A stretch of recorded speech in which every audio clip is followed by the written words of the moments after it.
ಶಿವಮೊಗ್ಗ ತಾಲೂಕಿನ ಸಕ್ಕರೆ ಕಾರ್ಖಾನೆ ರೈತರು ಮತ್ತು ಕಾರ್ಮಿಕರ ನಿವಾಸಿಗಳ ಭೂ ಹಕ್ಕು ಹೋರಾಟ ಸಮಿತಿ ನೇತೃತ್ವದಲ್ಲಿ ಫೆಬ್ರವರಿ 29ರ ಗುರುವಾರ ಸಾವಿರಾರು ಗ್ರಾಮಸ್ಥರು ಬೃಹತ್ ಪ್ರತಿಭಟನಾ ಮೆರವಣಿಗೆ ನಡೆಸಿದರು. ಮಲವಗೊಪ್ಪದ ಚನ್ನಬಸವೇಶ್ವರ ದೇವಾಲಯ ಆವರಣದಿಂದ ಆರಂಭವಾದ ಪ್ರತಿಭಟನಾ ಮೆರವಣಿಗೆಯು ಸುಮಾರು 10 ಕಿಲೋಮೀಟರ್ ದೂರ ಕ್ರಮಿಸಿ ಜಿಲ್ಲಾಧಿಕಾರಿ ಕಚೇರಿ ಬಳಿ ಅಂತ್ಯಗೊಂಡಿತು. ಸಾಗುವಳಿ ಮಾಡುತ್ತಿರುವ ಜಮೀನಿಗೆ ಹಾಗೂ ವಾಸಿಸುತ್ತಿರುವ ಮನೆಗಳಿಗೆ ಹಕ್ಕುಪತ್ರ ವಿತರಣೆ ಮಾಡಬೇಕು, ಯಾವುದೇ ಕಾರಣಕ್ಕೂ ಒಕ್ಕಲೆಬ್ಬಿಸಬಾರದು ಎಂದು ಪ್ರತಿಭಟನಾಕಾರರು ಆಗ್ರಹಿಸಿದ್ದಾರೆ.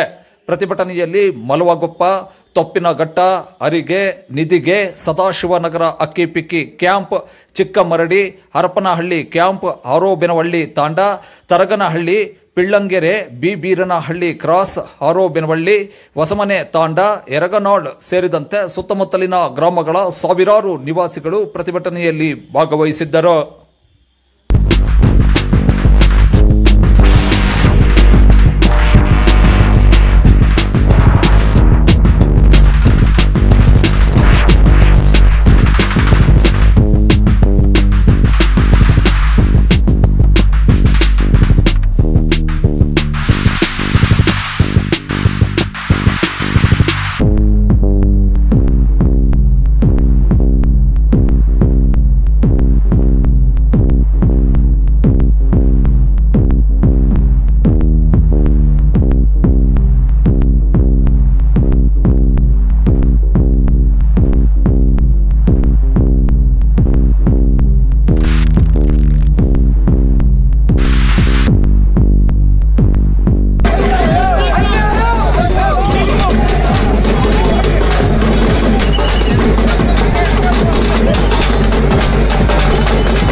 ಆಪೋಸಿಟ್ ಹೋಗ್ಬಿಡೋಣ ಅಲ್ಲಿ ಬಿಟ್ಟಿಲ್ಲ.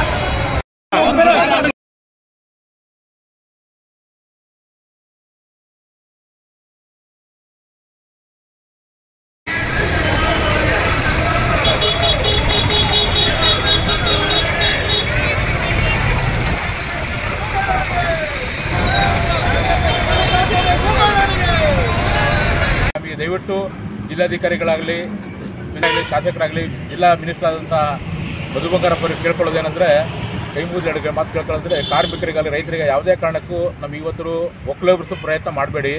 ದಯವಿಟ್ಟು ಮುಂದಿನ ದಿನಗಳಲ್ಲಿ ನಾವೇನಾದರೂ ವಿಧಾನಸೌಧ ಚಲೋ ಯಾತ್ರೆ ಮಾಡಿ ವಿಧಾನಸೌಧ ಮುತ್ತಿಗೆ ಆಗುವಂಥ ಒಂದು ಪ್ರಯತ್ನ ಮಾಡಬೇಕು ಅಂತ ಇದ್ದೀವಿ. ನೀವು ಯಾರು ನ್ಯಾಯ ಕೊಡಲಿಲ್ಲ ಅಂದರೆ ಈ ದಿನ ನಾವೇನು ಕೇಳ್ಕೊಳ್ಳೋದಂದರೆ ನಮಗಿನ್ನ ಯಾವುದು ಸೂರು ನಮಗಿರೋ ಸೂರು ನಮ್ಮ ಕಳ್ಕೊಳ್ಳೋಕ್ಕೂ ನಾವೆಲ್ಲೂ ಹೋಗ್ತಾ ಇಲ್ಲ. ನಾವಿರೋದು 50 ವರ್ಷದಿಂದ ಇದ್ದೀವಿ ಈ ಜಾಗದಲ್ಲಿ ಹುಟ್ಟು ಬೆಳೆದು ಇದೇ ಜಾಗದಲ್ಲಿ ಓದಿದ್ದೀವಿ, ಶುಗರ್ ಫ್ಯಾಕ್ಟ್ರಿ ಶಾಲೆಯಲ್ಲಿ ಓದಿದ್ದೀವಿ.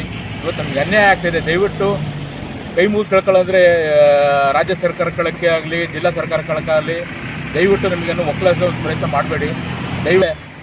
ಹೋರಾಟ ಅಂತೂ ನಮ್ಗೆ ನಿಲ್ಲಲ್ಲ. ಮುಂದಿನ ದಿನಗಳಲ್ಲಿ ವಿಧಾನಸೌಧದ ಚಲೋ ಯಾತ್ರೆ ಅಂತ ಮಾಡ್ತಿದ್ದೀವಿ. ದಯವಿಟ್ಟು ಜಿಲ್ಲಾಧಿಕಾರಿ DC ಆಗಲಿ ಜಿಲ್ಲಾ ಮಂತ್ರಿಗಳಾಗಲಿ MLA ಶಾರದಾಪುರ ಆಗಲಿ ಯಡಿಯೂರಪ್ಪರವ್ರು ಈ ಭಾಗವಹಿಸಿ ಭಗವಂತನ ಇತ್ತೆ ಅಂತ ನಮಗೆ ದಯವಿಟ್ಟು ಸೂರು ಮನೆ ನಮ್ಗೆ ಒಟ್ಟು ಒಕ್ಕಲಿಸೋ ಪ್ರಯತ್ನ ಮಾಡಬಾರ್ದು ಅಂತ ದಯವಿಟ್ಟು ಕಲೆ ಪ್ರಯತ್ನ ಕೇಳ್ತಾ ಇದ್ದೀವಿ.